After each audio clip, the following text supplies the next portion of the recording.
Welcome to Late Night Bedtime Stories. This is The Complete Sherlock Holmes, Volume 2, by Sir Arthur Conan Doyle. The first story, The Adventure of the Empty House. It was in the spring of the year 1894 that all London was interested, and the fashionable world dismayed, by the murder of the Honourable Ronald Adair under most unusual and inexplicable circumstances. The public has already learned those particulars of the crime which came out in the police investigation, but a good deal was suppressed upon that occasion, since the case for the prosecution was so overwhelmingly strong that it was not necessary to bring forward all the facts. Only now, at the end of nearly 10 years, am I allowed to supply those missing links which make up the whole of that remarkable chain. The crime was of interest in itself, but that interest was as nothing to me compared to the inconceivable sequel, which afforded me the greatest shock and surprise of any event in my adventurous life. Even now, after this long interval, I find myself thrilling as I think of it, and feeling once more the sudden flood of joy, amazement, and incredulity which utterly submerged my mind. Let me say to that public, which has shown some interest in those glimpses which I have occasionally given them of the thoughts and actions of a very remarkable man, that they are not to blame me if I have not shared my knowledge with them, for I should have considered it my first duty to do so, had I not been barred by a positive prohibition from his own lips, which was only withdrawn upon the 3rd of last month.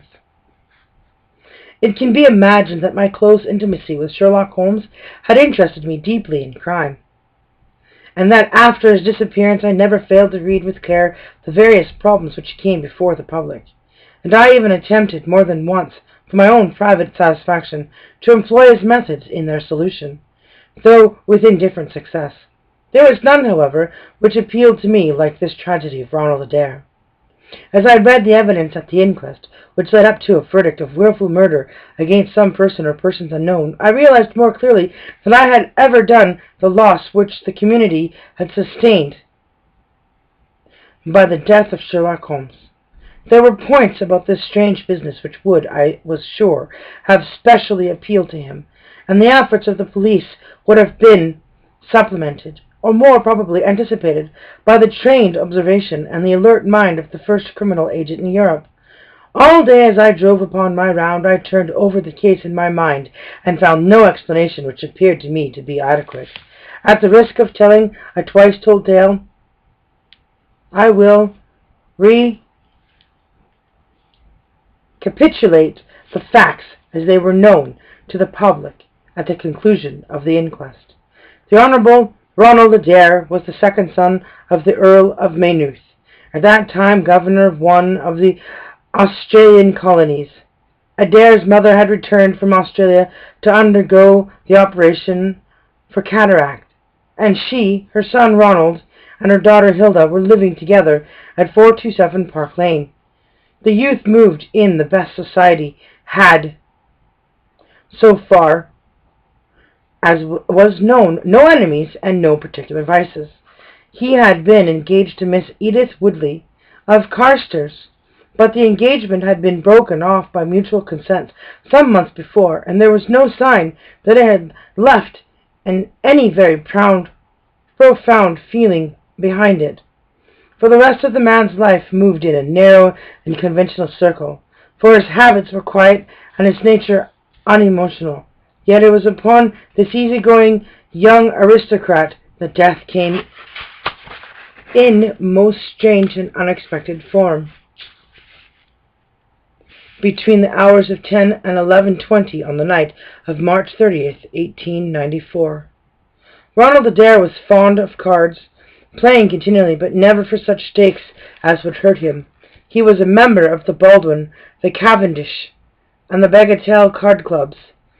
It was shown that after dinner on the day of his death he had played a rubber of whist at the latter club. He had also played there in the afternoon. The evidence of those who had played with him, Mr. Murray, Sir John Hardy, and Colonel Moran, showed that the game was whist, and that there was a fairly equal fall of the cards. Adair might have lost £5, but no more. His fortune was a considerable one, and such a loss could not in any way affect him. He had played nearly every day at one club or other, but he was a cautious player and usually rose a winner. It came out in evidence that in partnership with Colonel Moran he had actually won as much as £420 in a sitting some weeks before, from Godfrey Milner and Lord Balmoral, so much for his recent history as it came out at the inquest. On the evening of the crime, he returned from the club exactly at 10. His mother and sister were out spending the evening with a relation. The servant deposed that she heard him enter the front room on the second floor, generally used as his sitting room. She had lit a fire there, and as it smoked, she had opened the window.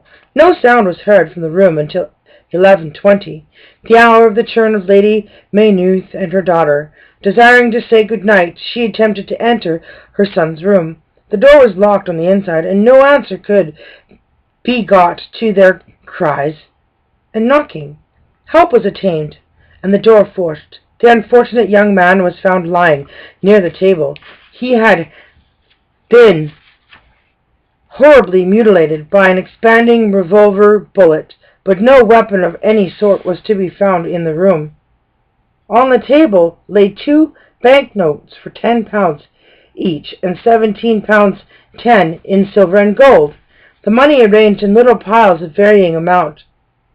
There were some figures also upon a sheet of paper, with the names of some club friends opposite to them, from which it was conjectured that before his death he was endeavouring to make out his losses or winnings at cards. A minute examination of the circumstances served only to make the case more complex.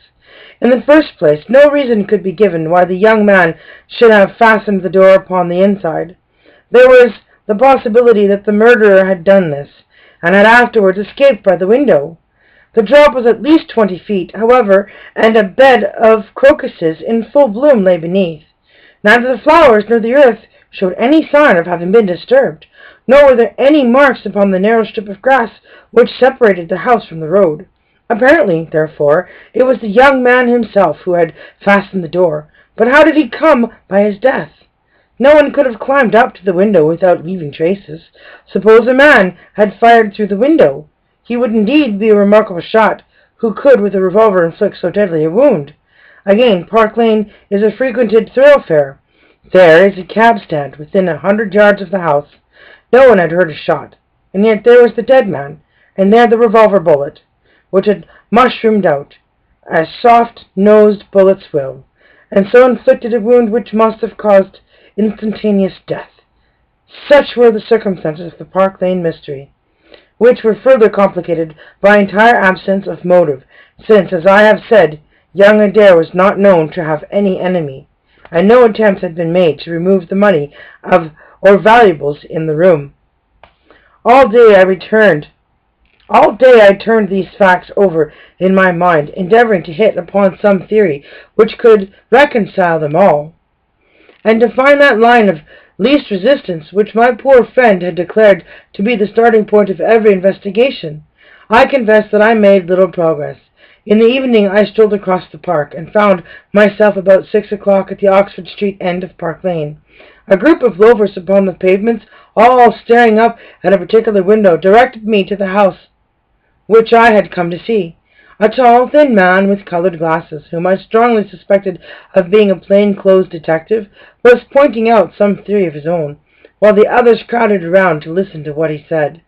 I got as near him as I could, but his observations seemed to me to be absurd, so I withdrew again in some disgust. As I did so, I struck against an elderly, deformed man, who had been behind me, and I knocked down several books which he was carrying. I remember that as I picked them up, I observed the title of one of them, The Origin of Tree Worship, and it struck me that the fellow must be some poor bibliophile, who either as a trade or as a hobby was a collector of obscure volumes. I endeavoured to apologize for the accident, but it was evident that these books, which I had so unfortunately maltreated, were very precious objects in the eyes of their owner. With a snarl of contempt he turned upon his heel, and I saw his curved back and white side whiskers disappear amongst the throng.